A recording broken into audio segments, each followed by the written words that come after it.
Siap, silakan duduk.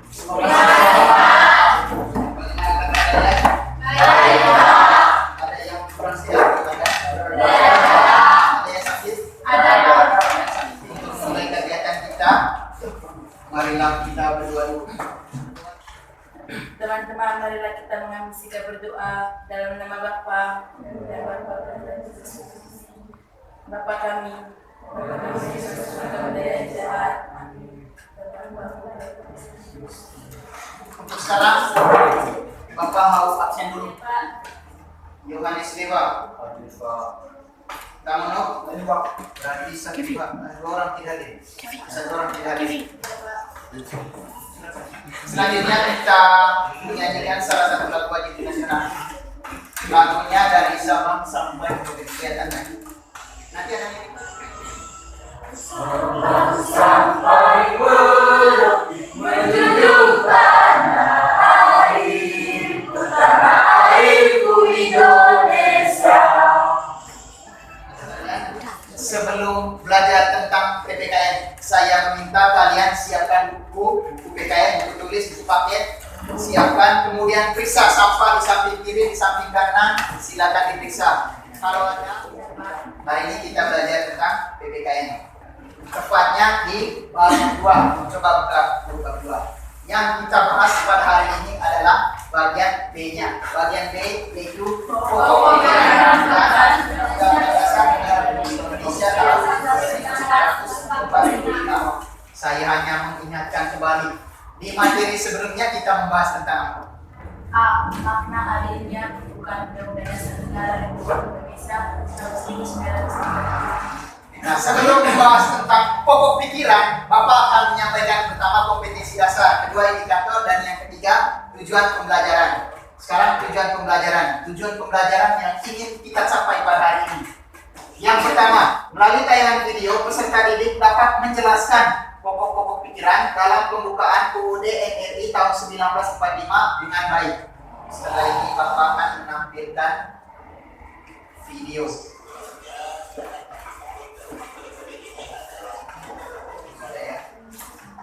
Kalau sudah, saya mau bertanya. Pertanyaannya, suasana kebatinan dari para pendiri negara waktu itu seperti apa saja?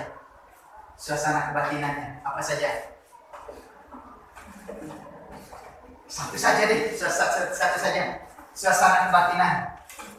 Yaitu ingin mewujudkan negara Indonesia yang merdeka. Jawabannya benar. Tepuk tangan untuk Sinta. Suasana kebatinan dari para pendiri negara yang membuat negara pada waktu itu yaitu ingin mewujudkan negara yang merdeka. Itu suasana kebatinan. Untuk sekarang, Bapak minta kalian bentuk dalam kelompok.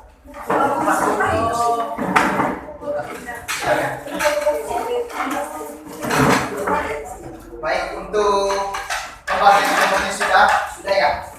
Pembagian kelompok, kalian sudah duduk di tempat sesuai dengan kelompoknya masing-masing. Setelah ini Bapak akan membagikan RKPD. Bapak akan membagikan RKPD. RKPD-nya satu kelompok, satu RKPD.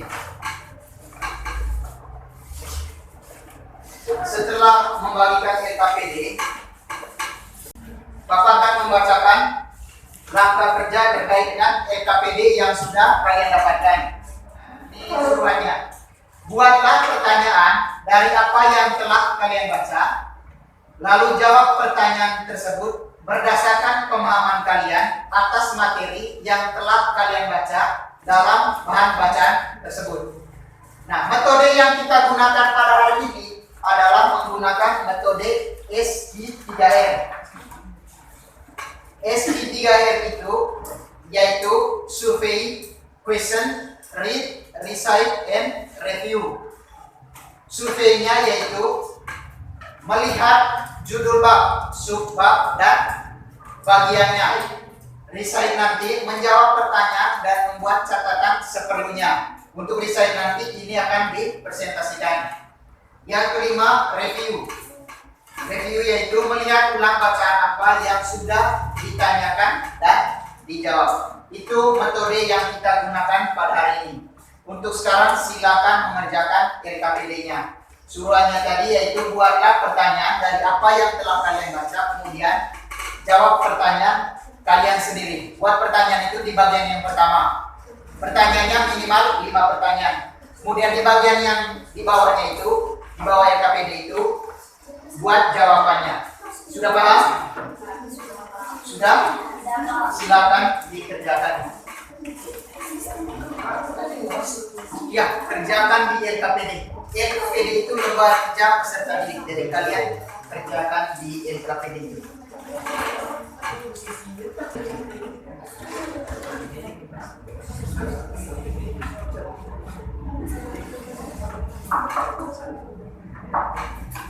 Ya. Ada pertanyaan satu.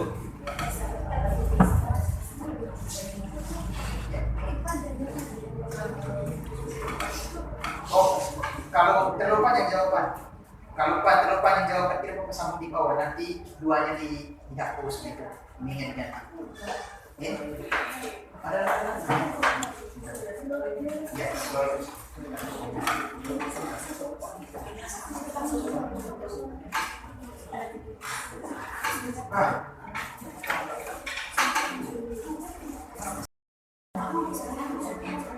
Baik anak-anak sekalian, apakah sudah semua untuk mengerjakan? Sudah. Tadi kelompok 1 ini, kelompok 2, kelompok 3, dan kelompok 4. Untuk sekarang waktunya kita untuk mempresentasikan. Untuk presentasinya nanti berurut dari kelompok 1, kelompok 2, kelompok 3, dan juga kelompok 4. Untuk pertanyaan, diwajibkan untuk memberi pertanyaan. Kalau presentasinya kelompok 1, kelompok 2 yang memberi pertanyaan. Begitu juga dengan kelompok 2, kelompok 3 yang memberi pertanyaan. Kelompok 3, kelompok 4 yang memberi pertanyaan. Begitu juga dengan kalau kelompok 4 berarti kelompok 1 yang memberi pertanyaan. Untuk sekarang saya berikan waktu dan kesempatan kepada kelompok 1 untuk mempresentasikan hasilnya. Cara presentasinya, selamat siang Pak, selamat siang teman-teman. Izinkan kami untuk menyampaikan atau mempresentasikan hasil diskusi kelompok kami. Setelah itu sampaikan hasil diskusinya Pak. Kemudian terima kasih atas waktu dan kesempatannya. Kami beri kesempatan kepada kelompok lain untuk memberikan pertanyaan. Silakan. Dari sebelah sini. Yang presentasi itu berdiri. Selamat siang Pak, selamat siang teman-teman. Saya akan mempresentasikan hasil kerja kelompok kami.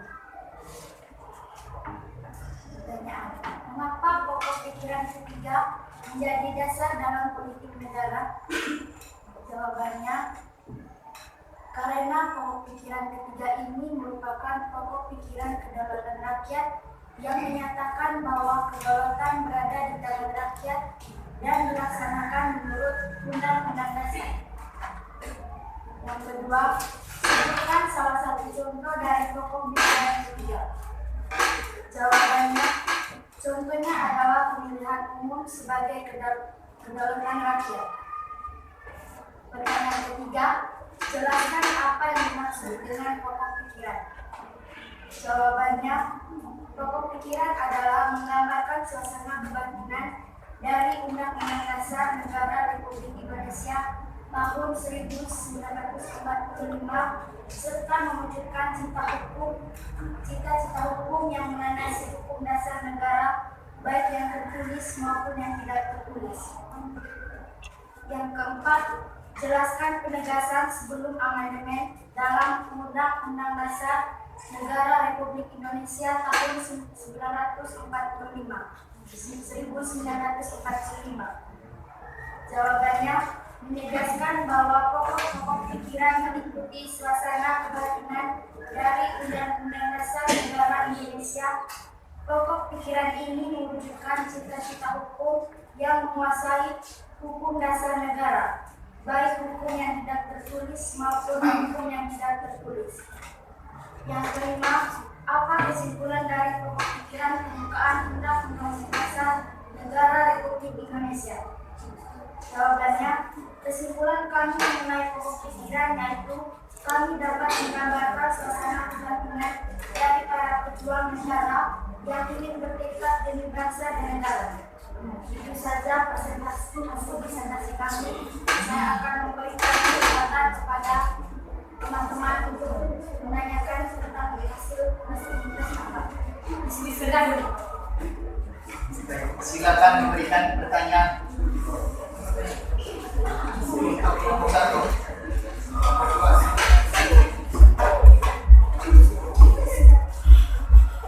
Selamat siang teman-teman. Kenalkan nama lengkap saya yang stabil menanam, biasa dipakai Sinta. Saya perwakilan dari kelompok 2 ingin mengajukan pertanyaan kepada kelompok 1. Pertanyaan yang pertama, sebutkan contoh dari pemilihan umum sebagai perwujudan kedaulatan rakyat. Silakan kelompok 1 untuk menjawab. Pertanyaannya, contoh dari pemilihan umum sebagai perwujudan kedaulatan rakyat. contoh dari pemilu. Silakan.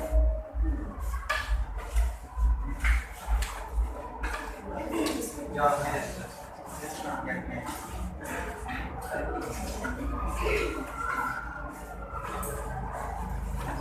Saya dari kelompok 1 akan menjawab pertanyaan dari kelompok 2. Pertanyaannya, sebutkan contoh pemilihan. Sebutkan contoh pemilihan. Jawabannya, contohnya yaitu pemilihan presiden, DPR, DPRD, dan bupati. Untuk sekarang, silakan membuat kesimpulan dari apa yang telah kita kerjakan. Kenalkan, nama saya Maria Yasinta. Pokok pikiran pertama. Negara melindungi segenap bangsa Indonesia dan seluruh tumpah darah Indonesia dengan berdasar atas persatuan. Untuk sekarang, di depan sudah ditampilkan refleksi pembelajaran. Kalau kelihatan, kelihatan. Ini refleksi. Refleksi ini silakan dituliskan di buku catatan. Pertemuan berikutnya akan dikumpulkan dan diperiksa. Refleksi yang pertama, siapkan buku catatannya. Apa manfaat mempelajari materi tersebut? Untuk sekarang, soal evaluasi. Soal evaluasi ini untuk mengukur pemahaman kalian terkait dengan materi yang sudah diajarkan tadi, sudah didiskusikan juga. Soal yang pertama, kelihatannya, jelaskan pokok pikiran pertama dalam pembukaan Undang-Undang Dasar Negara Republik Indonesia tahun 1945. Sudah? Sudah, Pak. Bagi sedikit. Sebentar lagi dikumpulkan. Silakan dikerjakan. Dalam hitungan 10, 9, 8, ini sudah dari tadi. 7, 6, 5, 4, 3, 2, 1, silakan dikumpulkan. Untuk kegiatan pembelajaran kita sudah selesai. Pertemuan berikutnya kita akan membahas tentang bagian C, sikap positif terhadap pokok pikiran dalam pembukaan UUD MRP tahun 1945, halamannya 45. Itu di pertemuan berikutnya. Karena kegiatan pembelajaran hari ini sudah selesai, saya minta satu orang untuk memimpin kita dalam sesi keluarnya. Silakan bercerita. Teman-teman, saya tetap berdoa dalam menyebabkan Tuhan Yesus Kristus, terima kasih dalam kami puji di sepanjang segala masa. Amin. Amin. Untuk sekarang pertemuan sampai di sini, sampai ketemu di pertemuan selanjutnya.